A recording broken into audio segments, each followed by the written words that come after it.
Nancy. Hi, so what's going on at the party? Oh, the usual party things. Bess and George are there too, you know. Yeah, I know. I saw them.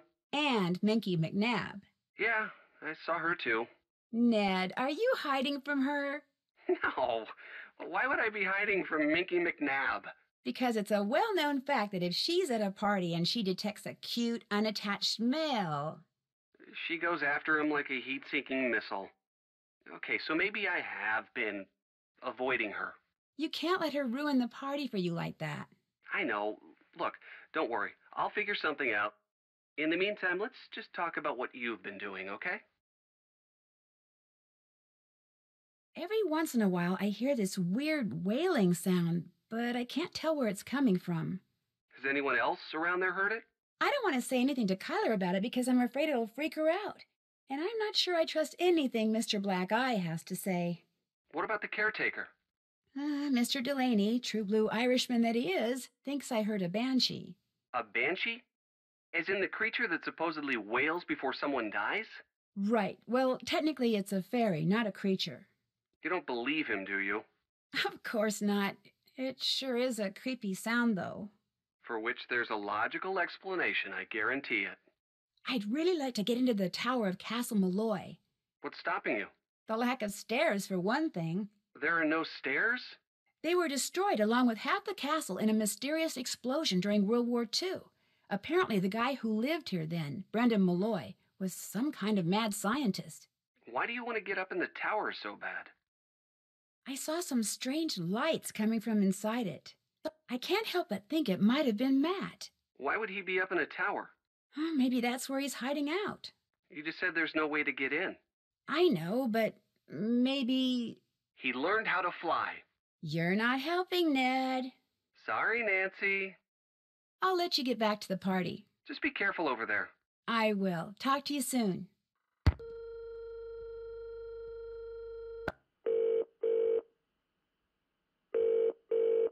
You've reached Alan Payne, who isn't home at the moment, which means you can either leave a message at the beep or call back. Up to you.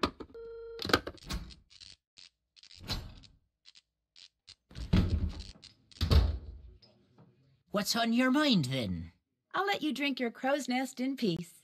Fine with me.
You have a lead?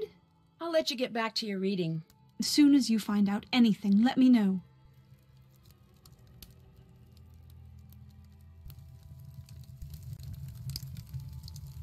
Whoa, that would have been quite a fall.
What's going on?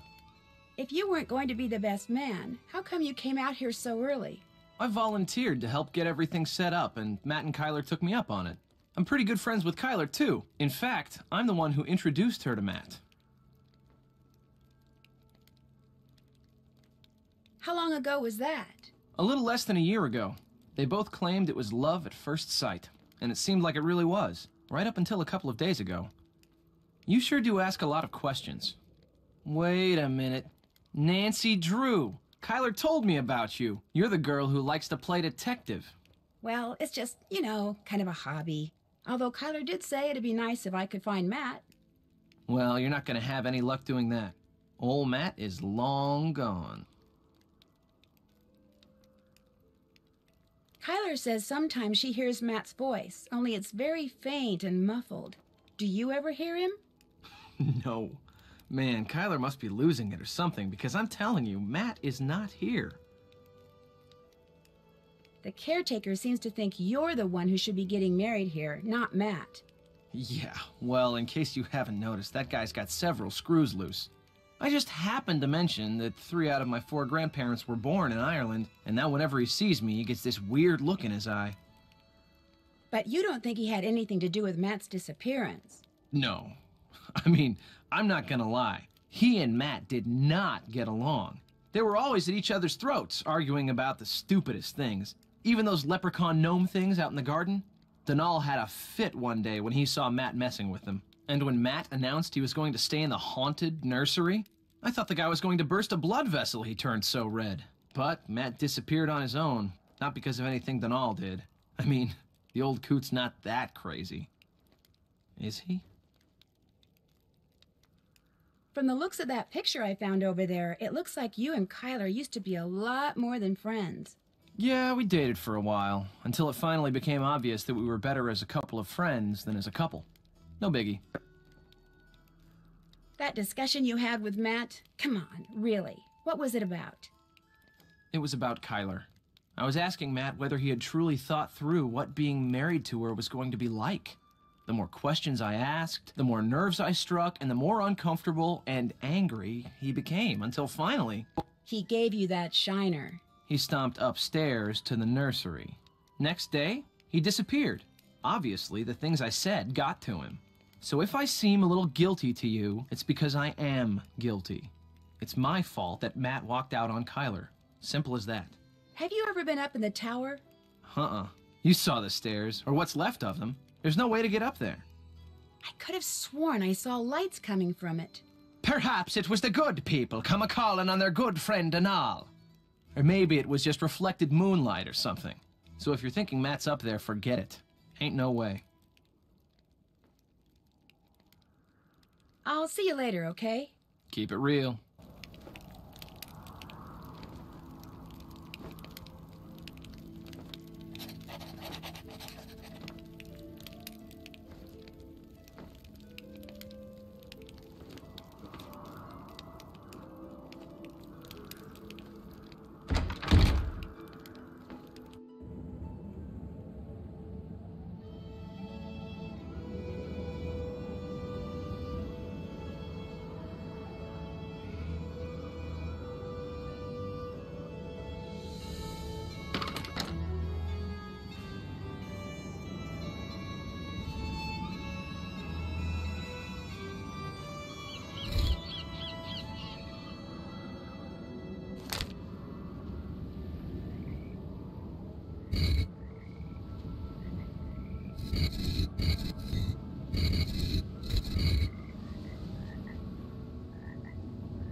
You're right. There has to be a logical explanation for what we just saw. So I'm going to calm down, relax, and trust that you will discover what that thing was. You are going to figure it out, aren't you, Nancy? I promise.